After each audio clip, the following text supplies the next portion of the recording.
Communities, rising sea level is a major concern, but now the city of Sarasota has implemented new signage that it hopes will not only bring the problem to the forefront, but also spark some discussion about the issue.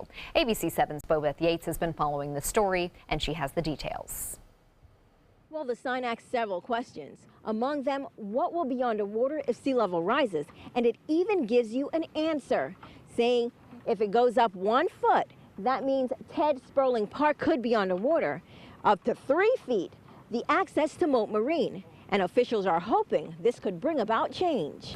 Many people don't realize that the sea levels have risen over 6 inches since 1947 and expected to rise at least a couple of more inches over the next 15 or 20 years. Sarasota City Manager Tom BARWIN says they have implemented a sea level rising plan.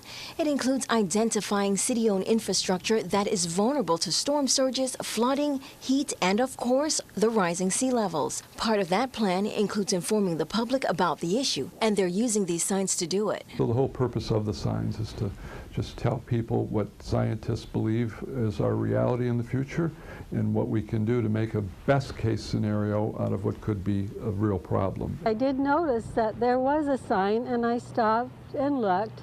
I did think about it because climate change is with us. ROSEANN is a seasonal resident from Vancouver, and while she's not a scientist, she says she has noticed the change. We had snow starting in December and going all the way through to the beginning of March, which is unusual for Vancouver because we're like Seattle, where if it snows one day, it's gone the next. EATON says she's applauding the city for recognizing the issue and taking a stand, and she's not alone. I think it's a good thing, really. It just, if anything else, it just kind of makes people think.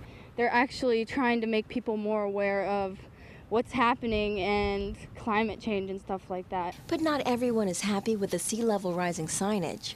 City officials say they have received complaints from skeptics, but they say they have to prepare for the worst and are doing their part to get the information out. When it comes to climate change, for some reason, not everybody wants to believe the scientists, but our information from a variety of sources is solid. Officials say similar signs have been implemented in other areas like Fort Lauderdale, and that they're hoping that the sign could not only spark discussion, but bring about change. Bobeth Yates, ABC 7, your Suncoast News.